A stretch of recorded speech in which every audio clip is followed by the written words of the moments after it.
Hi guys, আপনাদের সামনে আবারও চলে আসলাম একটা ছোট ব্লগ নিয়ে। তো আমরা এই মন্দিরটা এসেছি, এখানে খুব জাগ্রত মন্দির। এখানে সবাই মানসা করে, দেখেন প্রচুর গাছের মানসার বাঁধা আর কি। আর এখানে খুব জাগ্রত একটা জায়গা, এখানে প্রচুর মানুষ আসে। রাস্তা, এটা রোডটা দেখাও, এই রোডে আসে, সাইডে সবাই গাড়ি ঠাড়ি লাগিয়ে এখানে মানসা করে যায়। তো এখানে শুনলাম একজনের কাছে যে এটা খুব জাগ্রত মন্দির। আর এখানে কি বলেন তো, পাহাড়ের ভিতরে প্রচুর ভালো ভালো জায়গা আছে। আর ঠাকুরের অনেক এখানকার মানুষ মানে। তো সবই তো মনের ব্যাপার, যদি ঠাকুরকে ডাকা হয় সব জায়গায় ঠাকুর থাকে। তো আমরা আসলাম এখানে, তো এসে আমরা একটু ঠাকুরকে প্রণাম করি।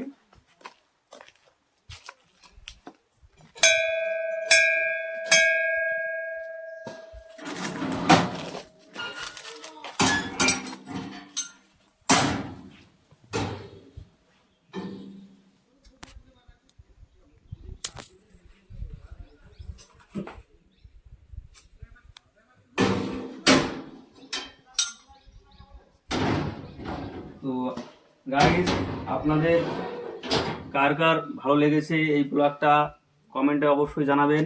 আর যদি আমার পাশে থাকেন, অবশ্যই এর থেকে ভালো ভালো ব্লগ নিয়ে আসবো আপনাদের সামনে। তো ফাইনালি আবারও বেরিয়ে পড়লাম আর একটা মন্দিরের উদ্দেশ্যে। তো আমরা যেখান থেকে লোকেশন থেকে এসেছি, আমরা সেখান থেকে এই মন্দিরটাই কাছে পড়লো। তো এর থেকে আরেকটা মন্দির, সেটা মোটামুটি 40 কিলোমিটার দূর এখান থেকে। তো আমরা মানে বেরিয়ে পড়েছি। তো আমরা পুরো ভিডিওটা তো কন্টিনিউ করতে পারবো না, তো আমি চলে আসার কিছুটা আগের থেকে ভিডিওটা করছি। তো ফাইনালি চলে এসেছি, আর অল্প একটু সময় লাগবে। তো আপনারা দেখতে থাকেন, আর পাহাড়ের লোকেশনটাও একটু দেখবেন, কত সুন্দর দেখতে লাগছে। বড় বড় পাহাড়, পাহাড়ের সাইড দিয়ে রাস্তা, দু সাইডে পাহাড়, মাঝখান দিয়ে রাস্তা, কত সুন্দর লাগছে দেখেন।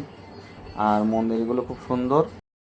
অনেক কষ্টর পরে এসেছি, কিন্তু মন্দিরটা বন্ধ থাকার কারণে উপরে যেতে পারলাম না। তোমাদেরকে এখান থেকেই দেখাচ্ছি,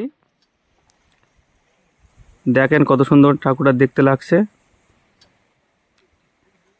তো আজকে আমি বেরিয়ে আসবো এখান থেকে। নেক্সট টাইম যখন আসবো আপনাদেরকে উপরে গিয়ে ফটো তুলে দেখাবো, ঠিক আছে।